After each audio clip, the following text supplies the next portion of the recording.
On December 9th of 2023, the district received a letter from the State Department's General Counsel stating that they do not believe OSF is the authority having jurisdiction over this project and that it's no longer them.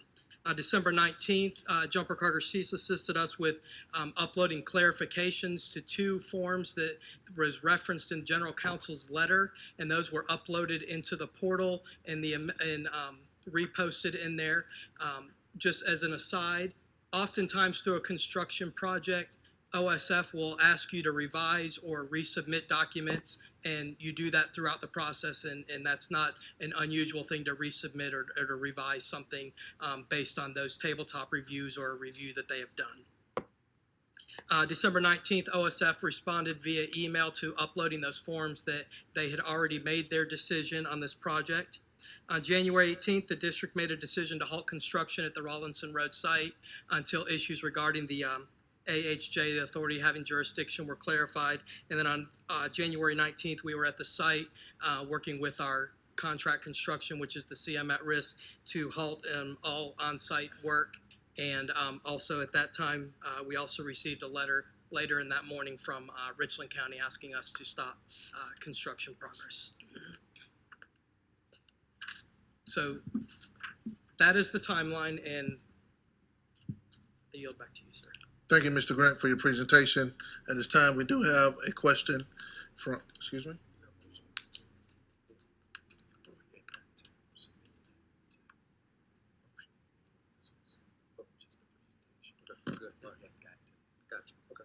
All right, so at this time, we're going to have a question from Commissioner Harris. Thank you so much, Commissioner Bishop. And I have several questions. And whoever needs to answer them can. OSF, who is OSF? Is that a state agency? Is that the State Department's agency? OSF is a division within the South Carolina Department of Education. OSF stands for the Office of School Facilities. So are you saying tonight that during this entire process, we've been in communication with the State Department, with OSF? Yes. And we've uploaded plans to them of what we were building, correct? Yes. And also, you did a table read. Can you explain what that is? Is that reviewing the plans to give us the green light? Yes. So the tabletop exercise is done with generally with your design team as well as your district administration team, where they review all the plans that have been uploaded, and then they note anything that might need to be changed or anything that they need clarification on, and then they ask the design team maybe to make some changes and resubmit those plans. And you do that 2 times, once at the design development stage and then again later at the construction document stage. Okay, and you did that, and that's when they said permit is forthcoming in a few days. Yes. Okay. Okay, Dr. Witherspoon, who made the decision to withdraw the zoning request? I did. When did you make that decision? When we were at the meeting, as Mr. Grant outlined, I think it was the August 21st meeting that the county council member was having. That was county staff in zoning that said, you all are building a school and you don't need a zoning. So county was at that meeting. I know several of the board members was there as well.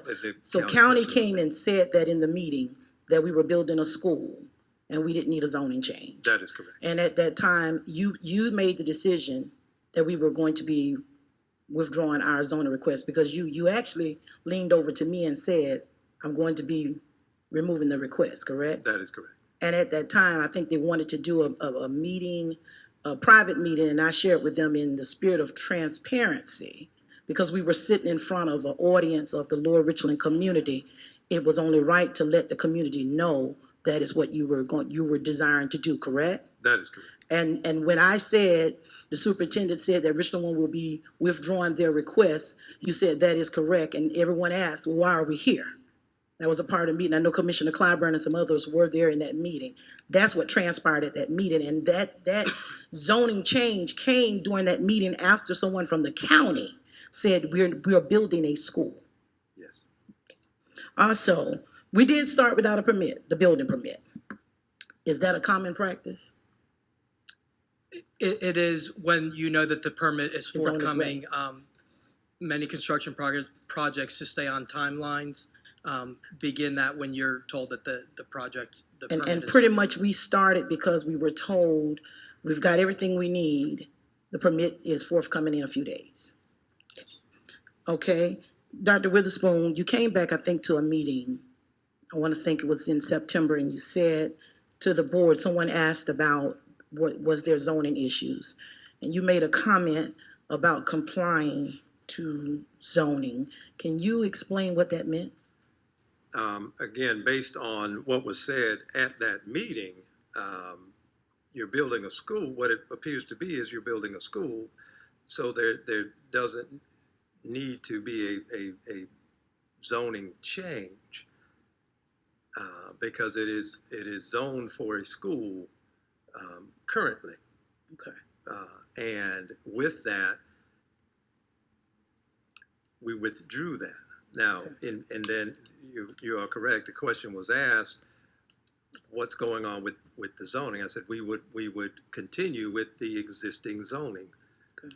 based on the information that we had received. Okay. Now, embedded in that, the existing zoning was that a change in? Said some things, we received notice to stop building. Who stopped the building at the Rollison Road project? We did. And you stopped it before you received notification from anyone? That was a That is decision made by you? That is correct. OSF,